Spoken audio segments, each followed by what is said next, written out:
جی ناظرین آداب، علی امین گنڈاپور نے پاکستان کو بہت سستا کر دیا، تھوڑی سی اس پہ بات کریں گے، لیکن علی امین گنڈاپور نے جو کل گفتگو کی اپنی اسمبلی میں اور اس کے بعد جو کچھ بھی ہوا خیبر پختونخوا اسمبلی میں، وہ افسوسناک تو ہے ہی۔ تاہم اس پر کچھ سوالات ضرور کھڑے ہوئے ہیں، اس کے بارے میں چند مختلف حلقوں میں چند باتیں کی جا رہی ہیں، وہ باتیں کیا ہیں وہ آپ کو بتائیں گے، لیکن ساتھ ساتھ آپ کو یہ بتائیں گے کہ آئینی ترمیم پر ایک کنفیوژن کریٹ ہو گیا ہے، کیا آئینی ترمیم ہوگی یا نہیں ہوگی، اور اگر آئینی ترمیم ہوگی تو کیا اس میں آئینی عدالتوں کا معاملہ شامل ہوگا، بلاول بھٹو کیا سمجھتے ہیں، مولانا فضل الرحمان کا مسودہ کیا ہے، اس حوالے سے جو گفتگو اسلام آباد میں جو چیزیں چل رہی ہیں ان کے اوپر بات کریں گے ناظرین۔ لیکن پہلے ذرا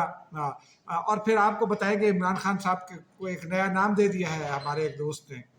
تو اس پر آپ سے بات کریں گے ناظرین۔ ناظرین گزشتہ روز علی امین گنڈاپور کھڑے ہوئے خیبر پختونخوا اسمبلی میں، اور پھر انہوں نے پوری تفصیل بتائی، وہ جو 4 گھنٹے پکٹ میں چھپا، میں گرفتاری سے نہیں ڈرتا ہوں، وہ کہتے تھے کہ آؤ میرے سینے پہ گولیاں مارو، میں ڈی چوک پہنچوں گا، لیکن پھر ڈی چوک پر پہنچے بغیر کلثوم پلازا سے غائب ہو گئے، معاف کیجیے گا کلثوم انٹرنیشنل ہاسپٹل سے کے سامنے سے غائب ہو گئے۔ تو اس کا مطلب یہ ہے کہ وہ بعض حلقے یہ کہہ رہے ہیں کہ وہ ڈر گئے، اور علی امین گنڈاپور نے جو گفتگو کی اس میں بھی یہی تاثر ہوتا ہے، اور لیکن پھر بھی انہوں نے کہا آئی جی اسلام آباد، میرا موبائل وہاں رہ گیا اور میں آئی جی اسلام آباد کے خلاف جو ہے نا اسلام آباد پر پھر دعویٰ بولوں گا، اور پی ٹی آئی بھی کہتی ہے، اسد قیصر کہتے ہیں کہ آئی جی صاحب وردی اتارے تو ہم ان کو دیکھ لیں گے۔ بھائی وردی اتار کے دیکھا تو کیا دیکھا، وردی میں دیکھیں آپ ان کو، اگر اس نے کوئی غلط حرکت کی ہے تو پھر وردی میں دیکھیں۔ لیکن خیبر پختونخوا ہاؤس جو ہے وہ اس کو سیل کر دیا سی ڈی اے نے، میرا خیال ہے یہ غیر ضروری تھا، اس حد تک نہیں جانا چاہیے، کیونکہ یہ جو ہاؤسز ہیں یہ صوبوں کی پراپرٹی ہے۔ آپ کو یاد ہوگا سندھ ہاؤس پر ایک اٹیک کیا تھا فہیم خان نے، اور جب وہ 20 ارکان قومی اسمبلی جو ہے جو عمران خان کے خلاف جنہوں نے بغاوت کی تھی وہ سندھ ہاؤس میں ٹھہرے ہوئے تھے، تو گورنر انیکسی جس طرف ہے یا سی ایم انیکسی جس طرف ہے اس گیٹ پر اٹیک کیا تھا، اور اس کو بھی کنڈیم کیا گیا تھا تمام ارکان کی جانب سے، تمام حلقوں کی جانب سے، اور یہ کہا گیا تھا کہ یہ صوبائی جو ہے وہ عصبیت اس سے بڑھے گی۔ خیبر پختونخوا کا ہاؤس جو ہے وہ اس کے اوپر ریئیکشن بھی شدید ہے، لیکن وہ صوبے کی ملکیت، اگر وہ سیل نہ کیا جاتا تو زیادہ بہتر تھا۔ آپ کو کسی جگہ کوئی ایسا شبہ ہے اس کے اندر جہاں جو ہے وہ کوئی گڑبڑ ہو رہی ہے، تو آپ اس کی تلاشی لیجئے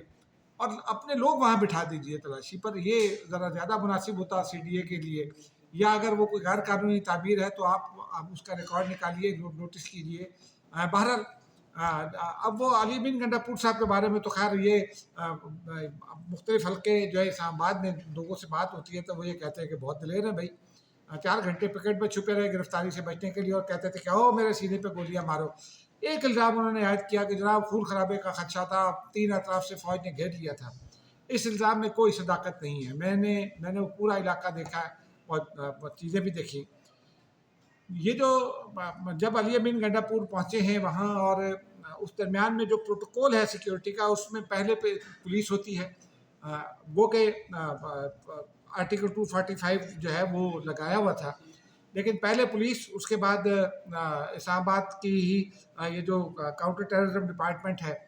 سی ٹی ڈی، اس کے لوگ تھے، پھر اس کے بعد اینٹی ٹیررسٹ اسکواڈ تھا، اور پھر آخر میں رینجرز یا فوجی جوان، جو بھی فوجی جوان تو خیر نہیں تھے، رینجرز تھے۔ تو خیر ان کو آپ گھیرنا تو نہیں کہہ سکتے، وہ 3 اطراف میں سیکورٹی ڈیوٹی پر مامور تھے، اور افواج پاکستان نے ذمہ داری کا بھی مظاہرہ کیا، ریسٹورینٹ کا بھی مظاہرہ کیا، ان کے خلاف ان کے سامنے ان کے خلاف نعرے بازی ہوتی تھی، لیکن وہ انہوں نے کچھ ایسا جواب نہیں دیا جس سے اشتعال پہلے انہوں نے ریسٹورینٹ کا مظاہرہ کیا، آنسو گیس سیلنگ سے بھی وہ دور رہے۔ جب پولیس پر آپ پتھراؤ کریں گے، ان کی گاڑیاں توڑیں گے، تو وہ بھی جواب میں آپ کی گاڑیاں بھی توڑیں گے، پتھراؤ بھی کریں گے، تو یہ کچھ ہوتا رہا، لیکن اس الزام میں کوئی صداقت نہیں۔ دوسرا، آپ اتنے دلیر تھے تو رہتے وہاں، گرفتاری دے تھے، آپ نکل گئے، آپ نکلے، اور پھر بعض اطلاعات تو یہ ہے کہ وہ عمر ایوب کے ساتھ تھے، بعض اطلاعات یہ ہیں کہ خاتون رہنما کے ساتھ تھے، لیکن پھر آپ نے ایک تاثر یہ بھی پختہ کر دیا کہ حکومت نے تو پاکستان کو بڑا سستا کر دیا، وفاقی حکومت نے بڑی مہنگائی ختم کر دی ہے وفاقی حکومت نے، کہ آپ کے جیب میں 1 روپیہ بھی نہیں تھا، اور آپ گئے ہیں اچانک، اور پھر مفت میں خیبر پختونخوا پہنچ گئے، پشاور پہنچ گئے، 100 کلومیٹر سے زیادہ ہے، تقریباً 150 کلومیٹر ہے یہاں سے، تو اس کا مطلب یہ ہے کہ اب آپ پاکستان کا کوئی بھی شہری وہ اسلام آباد سے جانا چاہے، اس کے پاس پیسے نہ ہو تو پتھر مار کے گاڑی روکے گا اور گاڑی والا بہت خوش اسلوبی سے اس کو بٹھائے گا، ہنسی خوشی، اور اس کو پشاور چھوڑ دے گا اور وہ مزے سے اپنے گھر پہنچ جائے گا کسی پیسے کے بغیر. تو پھر باقی ملک کی طرف بھی کیوں نہیں جایا جا سکتا. لیکن جو معاملہ ہے ناظرین وہ یہ ہے کہ علی امین گنڈا پور جو ہے وہ مسلسل بانی پی ٹی آئی کی ہدایات پر عمل کرتے رہے. ہمارے ایک دوست ہیں عاصم یاسین، انہوں نے ایک تبصرہ کر دیا، تبصرہ تو مذاق میں کیا، لیکن کچھ نون لیگ کے لوگ بھی یہ بات کر رہے ہیں، خالی عاصم یاسین ہی نہیں کرے. عمران خان کو انارکسٹ کا نام دے دیا گیا ہے، اور اگلے چند دنوں میں آپ دیکھیں گے کہ خواجہ آصف، اعظمہ بخاری یا کچھ اور لوگ جو ہیں وہ انارکسٹ کے نام سے عمران خان کو پکاریں گے. کسی ایک آدمی نے شاید پکار بھی لیا ہے. تو بہرحال وہ یہ کہتے ہیں کہ عمران خان جو ہے ان کی ہدایات پر انہوں نے عمل کیا اور وہ دندناتے ہوئے آئے. پھر اپنے ساتھ جو ہے وہ تقریباً 107 گاڑیاں لائے، ایمبولینسز بھی تھیں اس میں، ایئرتھ موونگ مشینری تھی، کرینیں تھیں. وہ پشاور کے وسائل کے ساتھ، صوبائی حکومت کے ریاستی وسائل کے ساتھ مرکز پر حملہ آور ہوئے. اب یہ بتائیے کہ کیا یہ مناسب ہے ایک چیف منسٹر کے لیے کہ پشاور انہوں نے خالی کر دیا؟ خدا نہ خواستہ کوئی بڑا واقعہ ہو جاتا تو پشاور میں اس دن کون ریسکیو کرتا؟ اور وہ ریسکیو کے جو یہاں حکام تھے وہ بھی یہاں لے آئے گئے اور وہ گرفتار بھی ہو گئے ہیں. وہ یہاں مظاہرین میں شامل تھے. 12 پولیس والے جو ہیں وہ آنسو گیس سیل بھی فائر کرتے ہوئے پکڑے گئے، اس کے ساتھ ساتھ پتھراؤ کرتے پکڑے گئے اسلام آباد پولیس پر. ان کا کیا بنے گا؟ وہ ریاستی ملازمین ہیں، صوبے کے ملازمین ہیں، لیکن ان کا کون ذمہ دار ہے؟ ان کو یہاں لے آئے جہاں ان کی ڈیوٹی تھی، وہاں سے وہ آگے، اور اس کو ریاست پر حملہ ہی تصور کیا جائے گا قانون کی نظر میں، کیونکہ کوئی عدالت ریاستی ملازمین کو دوران ڈیوٹی یہ کام کرنے کی اجازت نہیں دے سکتی. اگر وہ اجازت دے گی عدالت تو پھر مشکل ہو جائے گی. ایک بات آپ کو اور بتا دوں، عمران خان کے خلاف اور بانی پی ٹی آئی وہ جو علی امین گنڈا پور کے خلاف جو پرچے درج ہوئے ہیں ان میں ایک بڑا نقطہ اٹھایا گیا ہے پولیس کی جانب سے کہ بانی پی ٹی آئی کے ساتھ مشاورت سے یہ سارا کچھ ہوا. لیکن ایک نقطہ یہ اٹھایا گیا ہے کہ، اور یہ وکلاء کی جانب سے جنہوں نے درخواستیں دی ہیں ان کی جانب سے بھی اٹھایا گیا ہے کہ یہ جو بانی پی ٹی آئی ہیں وہ جیل میں بیٹھ کر جہاں احکامات دیتے رہے، وہیں عدالتیں جو ہے وہ ان کو فیسیلیٹیٹ کرتی رہی، اور جیل مینول سے ہٹ کر ان کی جو ہے ملاقاتیں کروائی گئیں، ان کے لیے ہدایات دی گئی، جیل مینول سے ہٹ کر ان کو سہولیات دی گئیں. اب اس کے نتیجے میں خیر ابھی تو سیکیورٹی ریزنز کی وجہ سے، ایس سی او کی وجہ سے 18 تاریخ تک پابندی ہے، 19 کو کیس جو ہے لگے گا. لیکن یہ بڑا سنجیدہ معاملہ ہے ناظرین، یہ بڑا سنجیدگی سے آگے بڑھے گا. لیکن ساتھ ساتھ آپ کو ایک اور خبر یہ بتا دیں کہ گزشتہ رات گئے خیبر پختونخوا حکومت نے ایک نوٹیفیکیشن جاری کر دیا. پی ٹی ایم کو تو پہلے قرار دیا جا چکا ہے اس پر 1997 کے انسداد دہشت گردی کے ایکٹ کی مختلف دفعات کے تحت اس کو بین کر دیا گیا ہے. لیکن خیبر پختونخوا حکومت نے ان کے جلسے کو بھی، جلسہ گاہ بھی منسوخ کر دی، لیکن ساتھ ہی یہ نوٹیفیکیشن جاری کر دیا کہ جو سرکاری ملازمین اس قومی عدالت میں جائے گا، اسے نام نہاد قومی عدالت کا نام دیا گیا ہے نوٹیفیکیشن میں بھی، کہ وہاں جو جائے گا اس کو گرفتار کیا جائے گا، اس کے خلاف لیگل ایکشن لیا جائے گا. پھر آج پشاور ہائی کورٹ نے اور ڈسٹرکٹ کورٹ پشاور نے بھی 2 فیصلے دیے ہیں. ایک تو انہوں نے جلسہ گاہ منسوخ کر دیا، دوسرا پی ٹی ایم کو جلسے کی اجازت نہیں دی گئی. پشاور ہائی کورٹ میں ایڈیشنل اٹارنی جنرل نے یہ بتایا تھا کہ یہ ایک مروجہ قانون کے تحت اس کو بین کر دیا گیا اور اب اس کو اجازت نہیں مل سکتی. تو اب یہ اجازت نہیں مل سکتی کیونکہ درخواست جو ہے وہ خیبر پختونخوا ضلع خیبر کے ایک رہائشی نے دائر کی تھی، اور ان کا یہ کہنا تھا کہ یہ زمین متنازع ہے. تو اس متنازع زمین پر جلسہ یا کوئی جرگہ نہیں ہو سکتا اور کوئی اس قسم کا کنونشن نہیں ہو سکتا. تو وہ معاملہ ہے. لیکن محسن نقوی نے بھی یہ کہہ دیا ہے کہ پی ٹی ایم کے ساتھ جو رابطے تھے، جو کام کر رہے تھے، وہ سب کا ڈاٹا اکٹھا کیا جا رہا ہے اور پی ٹی ایم کو اجازت نہیں دی جائے گی. ان کا یہ کہنا تھا کہ ہمیں جرگے پر کوئی اعتراض نہیں تھا، لیکن یہ اب حکومت نے پابندی عائد کر دی اور یہ قومی عدالت کیا ہوتی ہے. تو یہ بڑے سنجیدہ معاملات ہیں ناظرین. اب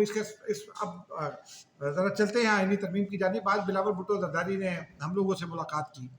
اور ایک تفصیلی گفتگو ہوئی. انہوں نے 2-3 انکشافات بھی کیے. ایک انکشاف تو یہ تھا کہ حکومت آرٹیکل 8 اور 51 میں ترمیم کرنا چاہتی تھی اور ہم یہ چاہتے، اور ہم نے اور مولانا فضل الرحمان نے مل کر روکا. ان کا یہ کہنا تھا کہ ہم یہ سمجھتے تھے کہ حکومت نے نمبر پورے کر لیے،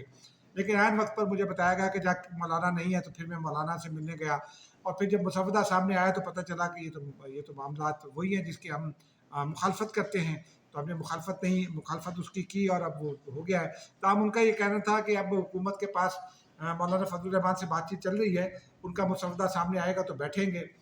لیکن ان کا یہ کہنا تھا کہ مولانا کے مسودے میں ہو سکتا ہے کہ وہ کہیں کہ معیشت اس طرح چلے گی جس سے افغانستان میں چلے گی، تو یہ معاملہ جو ہے وہ پھر اس پر ڈسکشن ہوگی۔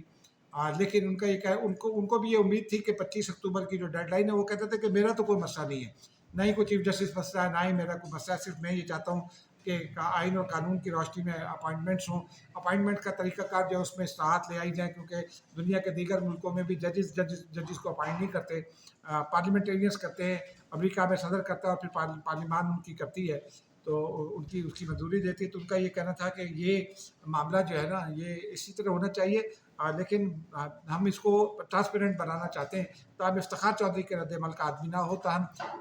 دوسری جانب کامران مرتضیٰ نے تصدیق کر دی ہے کہ انہوں نے اپنا ڈرافٹ بنا لیا ہے اور وہ ڈرافٹ شاید کل حکومت کے ساتھ شیئر کر دیں گے، اور اس ڈرافٹ کے متعلق یہ بتایا گیا ہے کہ جے یو آئی جو ہے وہ یہ تجویز کر رہی ہے کہ ایک کانسٹیٹیوشنل بینچ بنا دیا جائے موجودہ سپریم کورٹ میں ہی، اور اس کو آئینی عدالت الگ سے نہ بنائی جائے۔ اس کو اب مولانا فضل الرحمان تو اس میثاق جمہوریت کے سگنیٹری ہیں، یعنی اب مولانا فضل الرحمان بھی بھاگیں گے، تو یہ ایسا لگتا ہے کہ کوئی کھیل کھیلا جا رہا ہے، سیاستدان اپنے اپنے معاملات جو ہے نا وہ زیادہ سے زیادہ بڑی ڈیل کرنا چاہتے ہیں۔ دیکھتے ہیں کیا ہوتا ہے اس ڈیل میں، مجھے اب اجازت دیجیے، جو کچھ بھی ہونا ہے وہ اگلے چند روز میں سامنے آ جائے گا۔ تو بلاول بھٹو زرداری نے ایک بات بڑی امپورٹنٹ کہی ہے، انہوں نے کہا کہ ہم نے جب بھی ہم نے بارہا پی ٹی آئی کو موقع دیا، بارہا بانی پی ٹی آئی کا ساتھ دیا، لیکن اس بانی پی ٹی آئی نے ہمیں جواب میں شرمندہ ہی کیا، الفاظ ان کے کچھ اور تھے لیکن مطلب یہی تھا کہ انہوں نے ہمیں شرمندہ کیا، ہم نے انتظار کیا ان کا، ہم نے